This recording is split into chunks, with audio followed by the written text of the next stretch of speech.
Warning, the video you're about to watch contains mathematics at the level of college algebra and trigonometry.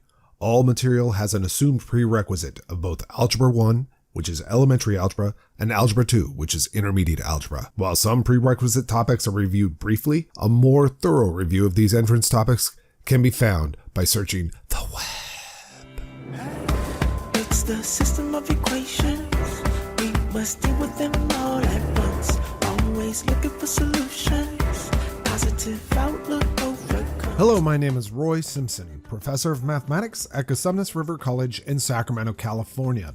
This video is meant as a review video for those who are in college algebra and need to review solving absolute value inequalities. This ends up being incredibly important as you move forward in mathematics. So let's talk about this. If you've been watching my video series, then you already have seen this definition, which is the true definition of the absolute value. For convenience, I'm going to go ahead and recap it right here. So the absolute value is defined by the piecewise defined function absolute value of something is equal to, well, if that something was already not negative, then you didn't need the absolute values. You could just erase them. That's what an absolute value would return, is a non-negative number. If, on the other hand, the argument of your absolute value was negative, then the absolute value needs to take its opposite to force it to be positive, and that's what this piece does. So that's the true definition of the absolute value. However, if I failed to mention it earlier, there's an excellent interpretation of the absolute value of the form absolute value of A minus B. This is what most textbooks would cover, but I think it's probably worthwhile to talk about it here. So again, the absolute value function is technically this right here. You should know that, period. There's no escape from that. However, an alternative form to think about is if you have the absolute value of A minus B, that is actually the distance between the two objects A and B. Now you could see this with a few examples. It's pretty easy to see. So if we take, let's say, the absolute value of 3 minus 7, we all know that that's the absolute value of -4, which returns the number 4. If you look at this on a number line, 3 is, let's say, right here. 7 is right there. The distance between them on a number line is 4. You should know that. That's pretty easy to compute. You have already gone through pre-algebra, elementary algebra, intermediate algebra, so you know all this. But it turns out the absolute value returns that number 4, that distance between 7 and 3. You could do it in the opposite order as well. The distance between 7 and 3 is equal to the absolute value of 4, which is 4. Again, it'll give the same result as the opposite order. Now you might wonder, well, what if one of the numbers is negative? Let's say -5 and 27 or something like that. Well, again, you can totally take -5 minus 27. That would be considered to be the distance between -5 and positive 27. Now on a number line, if we mark 27 there and mark -5 over here, we intuitively should know there's 27 units greater than 0 and 5 units that are less than 0, so there should be 32 units between those two numbers. Well, if you look at the order of operations that we're going to perform here, -5 minus 27 is a -32, but the absolute value of a -32 is positive 32, which again is the actual distance between those two numbers, -5 and 27. And just like we did previously, we can go ahead and compute that the opposite way if we really wanted to. Notice how I've written that. This is the distance. The minus sign tells us that we're computing a distance. So the distance between 27 and -5. That's the distance we're computing, or the two numbers we're computing the distance between. And we know 27 minus a -5 is 27 plus 5, which is 32. And the absolute value of 32 is 32, which is again the distance between those two numbers. Now I want to reiterate, the true definition of an absolute value is this piecewise defined function. However, if you see an absolute value of a difference between two objects, that means you're actually computing the distance between the two objects. By the way, it doesn't actually have to be a difference. If somebody said, I have the absolute value of A plus B, that is actually the distance between A and negative B. As long as you can insert a minus sign right here, then you're computing a distance between the first object and the second object. Now in this example, I actually did the first two pieces there pretty much. I mean, I did 7 minus 3 and 3 minus 7, but you can go ahead and do this on your own, 7 minus a negative 3 and a negative 3 minus 7. We've already talked about the fact that this absolute value is just computing the distance between 7 and negative 3, which would be 10. And this absolute value is just computing the distance between negative 3 and 7, which again is just 10. So we've already discussed that. But let's actually talk about the meaning of this absolute value inequality, because that's really what this video is all about, is solving absolute value inequalities. This inequality right here, you'll see in calculus. It's used when you're proving an actual limit and using the precise definition of a limit. But for right now, let's go ahead and just discuss what this means, how we can interpret this. The moment you see this minus sign between two objects in an absolute value, you immediately know that that can be written as the distance between x and 7. So I'm going to write that in language. So the left-hand side can be read as the distance between an unknown value of x and 7.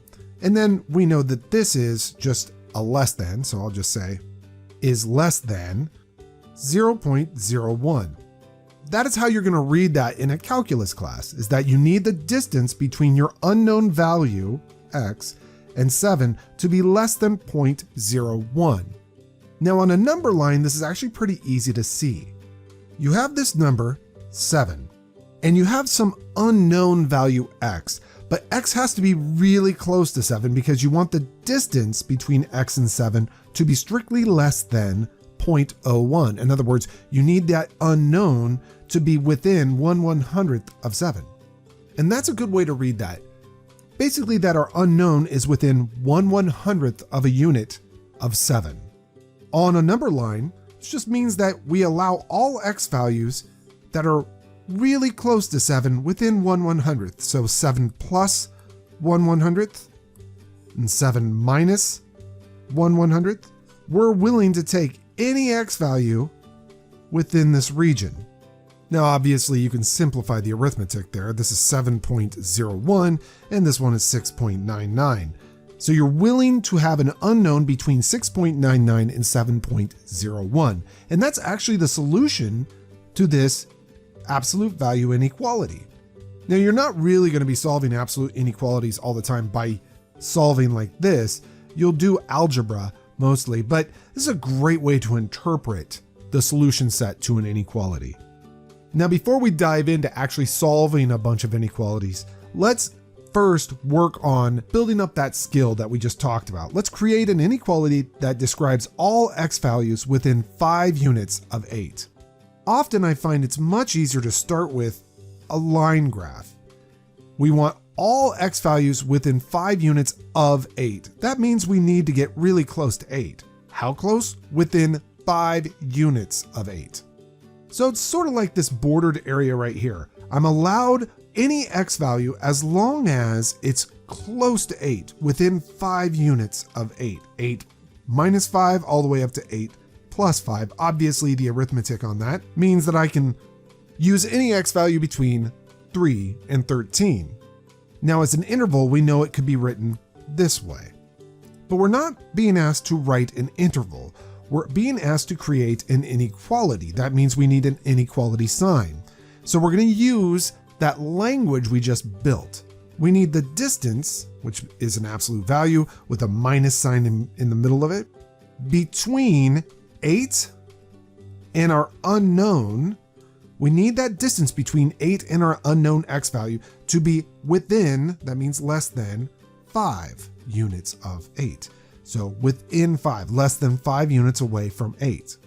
Some people will ask, in fact, most people will ask, how do I know that that's strictly less than? What if it's less than or equal to? Is it? Well, the key word here is within. Within means don't include the edge points normally. Now, obviously in language, when people are just speaking casually, they sometimes say within when they actually mean including the edge points. But mostly in engineering and science and in mathematics, if you say you want the error for something to be within 1/100th, that means that you're not willing to accept a 1/100th error. You want it to be less than 1/100th. That's what within generally means.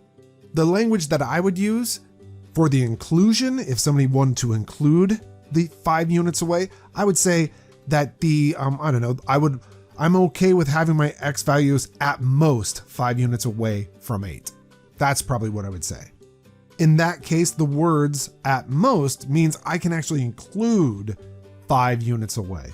So again, you want the distance, which is an absolute value, and you have a minus sign because you're having a distance between two objects. The distance between 8 and your unknown value of x is allowed to be less than or equal to 5 in this case.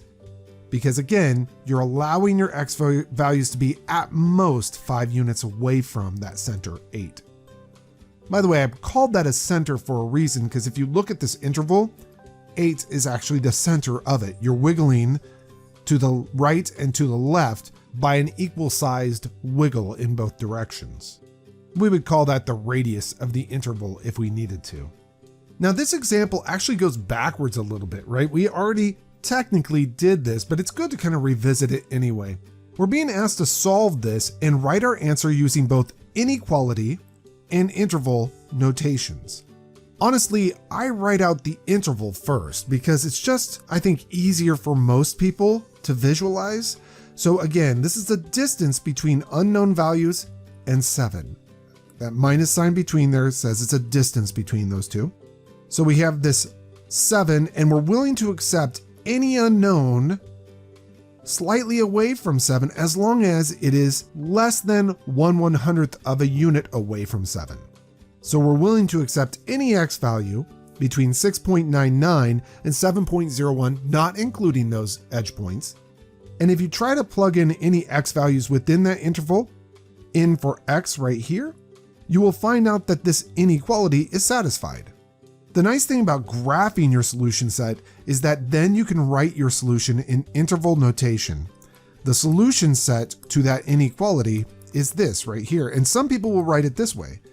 X is an element of. If you've never seen this notation, it's very important. It means is an element of. There are a lot of different ways of saying that. Some people will say belongs to, so x belongs to the interval from 6.99 to 7.01. Other people will say is in, x is in the interval from 6.99 to 7.01. They all mean the same thing. So for me, I write the interval notation first. Then I worry about the inequality notation. The inequality notation is going to be a triple-sided inequality. I am allowed to have x be between 6.99 and 7.01, not including those edge points. So this is inequality notation, and up here is interval notation. Now let's go ahead and actually solve a more robust absolute value inequality. I try to tell my students as we move forward that you really should take time as you're solving an equation and always check for reality as you're going through. So here we have -2 times the absolute value of something minus 1 is greater than 5. The main thing to note here is all this stuff is locked inside an absolute value. So we're going to solve for that highlighted piece. The way we do this is we go ahead and add 1 to both sides, just like an old algebra problem. And then we continue to isolate the absolute value by dividing both sides by a -2. And this requires you to remember that dividing an inequality by a negative flips the inequality sign. That's critically important to remember. Again, as you go to solve equations or inequalities, when you have chances to breathe, you should take a moment and take a look at this statement. So this is just asking when is a non-negative number less than a negative number? Well, it's never true. It is never true that a non-negative number is less than a negative number. This number on the left-hand side could be something like 0, or 5, or 2, or 1,000, but it can't be a negative. So there's no way for that value to be less than -3. That's just not going to happen. So without doing any other action here, I know there's no solution. And that's what you want to look for as you're solving inequalities or any type of equation. You want to stop every once in a while. Just take a moment to breathe and look to see if what you're handed there has a realistic solution. Especially with absolute value inequalities or equations, you want to make sure that whatever you're working with can actually happen. Let's go ahead and move to a problem that we actually can solve. So same exact setup, but there's one slight or very subtle difference here. Instead of a 5 on the right-hand side, it's a -5. That's going to be the big difference in this case. So let's go ahead and start isolating the absolute value. I'll go ahead and add 1 to both sides. And now we'll divide both sides by -2, remembering that when you divide by a negative, at least when you divide an inequality by a negative, you're going to flip the inequality sign. Take a moment to reflect. Is it possible for an absolute value to be greater than or equal to 2? And the answer to that is yeah, absolutely. Yeah, it can totally happen. To solve this, you're going to go ahead and recall that the absolute value is a piecewise defined function. It's from this definition right here. So you'll commonly use this. If the argument of our absolute value was already positive, or at least non-negative, you didn't need the absolute value signs. If on the other hand, the argument was totally negative, then you have to make it positive by taking the opposite of the argument. And that's how you're going to treat this problem. You don't know what x is. You don't know if that argument of the absolute value, that stuff right there, you don't know if that's positive or if it's negative. Just because it has a plus sign there does not mean it's positive. X could be -10,000. If that's the case, that is totally a negative number. Nobody told us what x is. So we have to break this into two cases. If that argument was already not negative, then there's no need to have the absolute value on there. And so now we would just have 6 plus x over 3 is greater than or equal to 2. We did not need the absolute value signs if that argument, 6 plus x over 3, was already not negative. We could just rip off those absolute value signs. So let's go ahead and finish solving this, actually. Multiply both sides by a positive 3, and then subtract 6 from both sides. And we get that x has to be greater than or equal to 0. But you have to understand, that solution is only true if 6 plus x divided by 3 is greater than or equal to 0. If on the other hand, that 6 plus x divided by 3 is less than 0, then we can rip off the absolute values, but according to the true definition of the absolute value, because that argument is going to be negative, the absolute value is going to want to force it to be positive by taking the opposite of it. So it'll take the opposite of that 6 plus x over 3. Notice all I did was erase the absolute value signs and replace that statement with the opposite of 6 plus x over 3. Again, because we're assuming in this case, the blue case, I guess, that argument, 6 plus x over 3, is negative. So we have to force it to be positive by putting an opposite sign in front of it. You could still solve this. Multiply both sides by a -1. Once you've done that, you can multiply both sides by a positive 3, and then subtract 6 from both sides. And here we go. We have two sets of solutions. Either x is greater than or equal to 0, or x is less than or equal to -12. Both of those solution sets will work. You can test it out if you want to, and I actually do want to. If it's been a while since you've been in algebra, I always recommend to my students to build a number line here to test anyway, because I think a lot of students have a hard time understanding when things are unions or intersections, when they can include something, when they can't, when they want overlaps or not. So it's better just to say, listen, I have two numbers that are important, -12 and 0. And one of them says x has to be greater than or equal to 0, but the other one tells me that x has to be less than or equal to negative 12. Well, if you really want to be 100% sure, just draw a number line with those two numbers on there in the proper order. Obviously, negative 12 is less than 0. And then test any value in those regions. For example, in this region right here, negative 18 is still less than negative 12.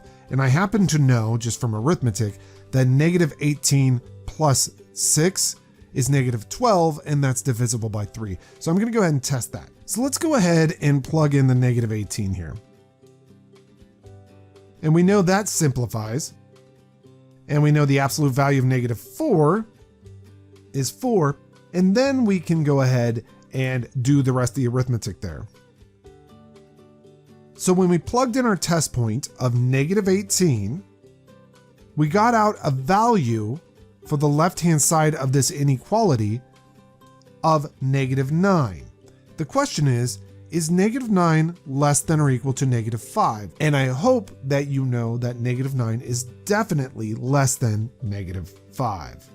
In fact, it's less than or equal to negative 5. So that is a true statement. Once we know it's a true statement, we know that this region will be part of our solution. Not only will that region be part of the solution, but because the inequality was less than or equal to, the edge of that region will also be part of our solution. Some people use brackets, like me, I use brackets. Other people go ahead and they use solid dots. It's a personal preference, whatever you want. Now we're going to test the middle region, some number between negative 12 and 0. I'm going to make a nice number here. We want to plug in a number that makes 6 plus that number divisible by 3. So let's pick negative 3. Negative 3 is definitely in that interval. And when we plug it into the inequality, just do it on the right-hand side here, we get this right here. Now simplifying, we get to that point. Obviously 3 over 3 is 1, and the absolute value of 1 is 1. And we get a negative 3. But the question is that less than or equal to negative 5? And the answer is no. It's not less than or equal to negative 5. Therefore, that region from negative 12 to 0 is not going to be in our solution set. Now you can go ahead and test any number greater than 0. And again, it's probably wise to choose a number to plug in for x so that 6 plus x is divisible by 3. So I'd probably choose something like 3. We get negative 2 times the absolute value of 6 plus 3 over 3, and then end absolute value in minus 1, cleaning that up. And we can do the arithmetic there pretty quickly. Absolute value of 3 is 3, times negative 2 is a negative 6, minus 1 is a negative 7. And that is definitely less than or equal to negative 5. Check. It satisfies the original inequality right here. And therefore, that region is part of our solution set. And because this is less than or equal to, we're also going to include the edge point. I would do this if you're not sure if it's going to be the union of those two intervals right here. It's just always nice to check. I'm just checking, that's all. You see that the solution set actually is all x values less than or equal to negative 12 and all x values greater than or equal to 0. Going back to the original question, solve and state your answer using inequality and interval notations and graph. Well, we just graphed the solution set. And what's nice about graphing the solution set is that it actually gives us the interval notation. The highlighted region is what our solution set is. So I knew our solution set in interval notation is negative infinity all the way up to negative 12, including negative 12. We get to skip over everything in between, start back up at 0, and climb all the way to positive infinity. So that's the interval notation for our solution set. Now the inequality notation is actually pretty easy. We're willing to take x values less than or equal to negative 12 or x values greater than or equal to 0. That's kind of the inequality notation there. They call it a compound inequality. I should probably write off to the side that we're using inequality notation there. To be honest with you though, most of us would prefer interval notation.